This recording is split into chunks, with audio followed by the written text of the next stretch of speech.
So I'm going to put the carburetors back on this thing today and see if I can't get it running. I started out with no spark. I replaced the pulse igniters, and then would only run on starting fluid. So I took the carburetors apart. Hopefully, I've got them straightened out. So the first thing we're going to do is go ahead and put these rubber intake boots on. You got to make sure that we align the screws up correctly so that I can get to them and tighten them after I get the carburetors in there. So the positioning of the screws are kind of critical. So make sure that you watch that when you take it apart. Um, those throttle cables, I've already sprayed liquid wrench up inside those cables to make sure that they should be all smooth. Same thing with the choke cables.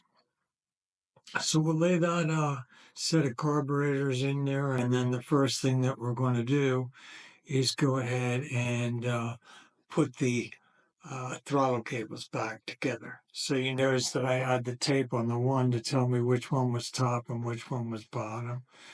So I'm putting the top one on, get that in and routed, and then I'll go ahead and put the bottom one on next.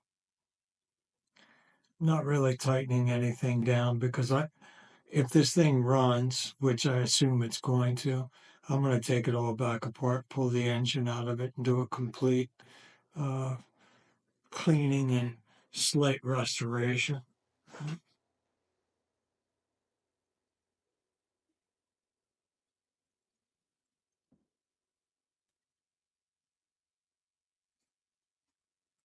So we got both of the cables in.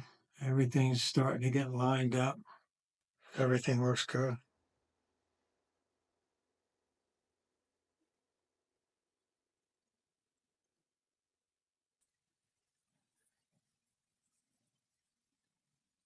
We got those cables in. I'm not going to put the choke cable on uh, because, like I said, I'm just going to take the set of carburetors off. And that piece that you just saw, that was a deflector that goes into the front frame.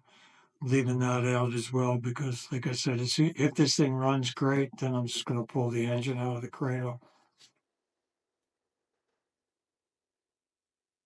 Now, these intakes, they are kind of a pain in the butt. I noticed that if you loosen all the brackets and kind of cock them in there, you can kind of push around. And if you get a pick tool or a long screwdriver, you can kind of bend the uh, intake boots around so they fit correctly. This is much harder than an inline four to get the set of carburetors in there, but you fight around a little bit and finally it will pop in. So it just takes a little bit of time.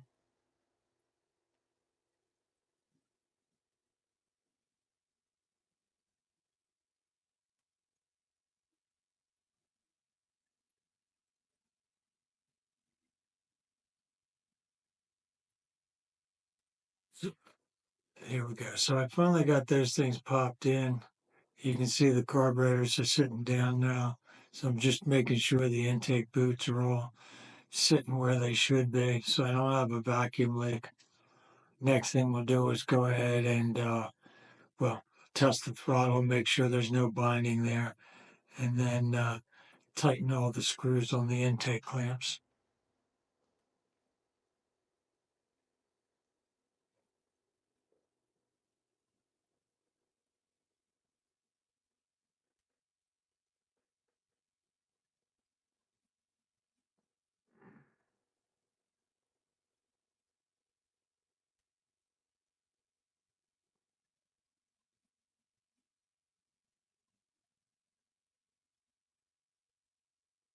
As I was saying earlier, it's kind of critical where there's clamps, the screws are, which way they're pointing, because it's very tight down in there. And there's kind of only one spot for those screws to be without binding either on the cylinder heads or not being able to get a hold of them. So we've got the one side of the bike done, moving over to the other side of the bike. I'll get that all tightened down.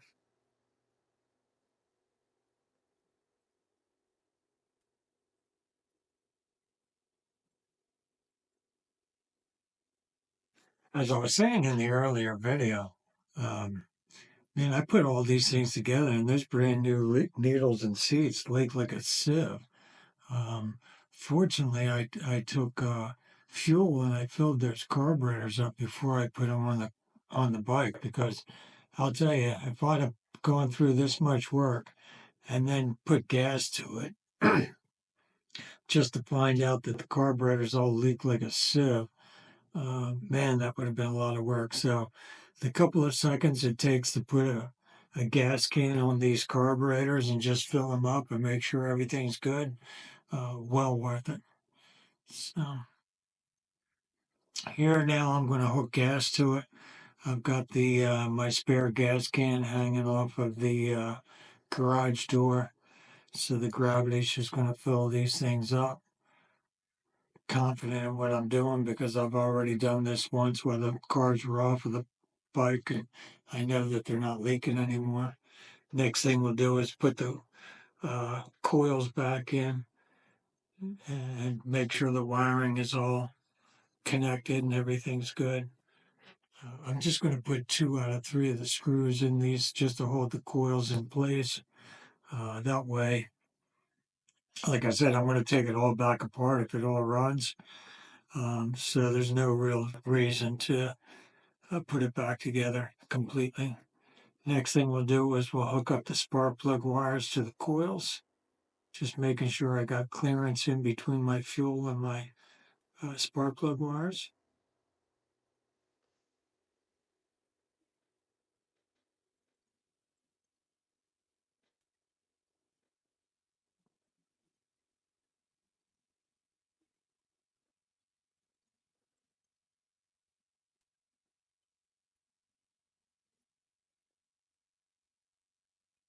And the one spark plug wire, if you remember, I took that out completely out of the way because it was kind of blocking the screws for the one heat plate. I don't have that plate back in there either because, like I said, I'm taking it back off. But normally I would have put the Phillips head screw to take that off. So here we go. Let's see if we can get it running.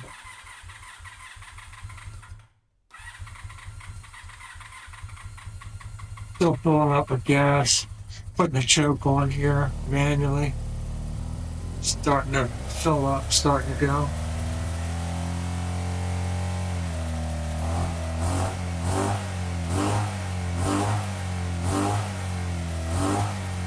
Now, it's the first time this thing's run in at least 5 years. The guy that I bought it from had it for 4 years and never got it to run. And he bought it from a guy that had sat in his garage, I'm assuming at least 1 year, could have been 10 years for all I know.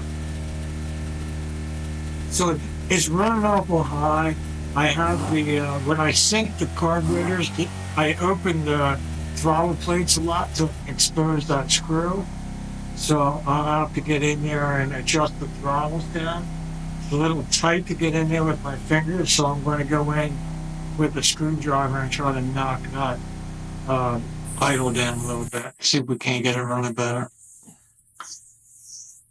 So I'll just go in there and pick out it. I got the engine kind of hot right now, so to hold my hand in there against the block trying to turn that screw is a little bit tough. So I'll just poke at that screw a little bit. We'll try to get that idle to come down and see what we can do.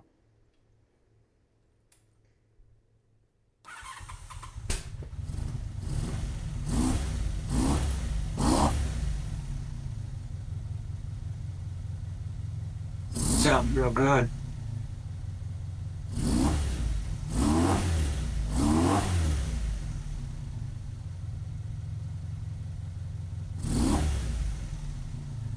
Idle comes right back down, so I don't think it's lean. I don't think it's rich.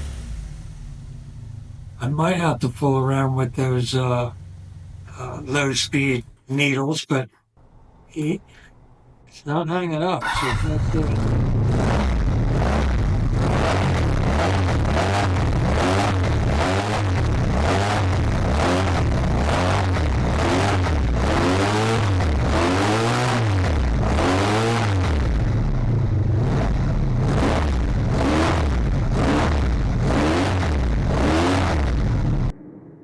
So the bike started overheating on me.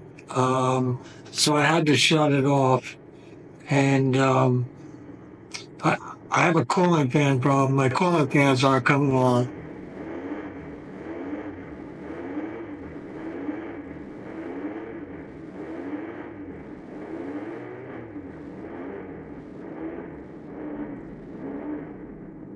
So the next video I do will be diagnosing the cooling fans. But that's it for now. So it seems to run pretty good. I'll figure out that cooling fan and move on. Please like and subscribe. I hope you liked it. Thank you.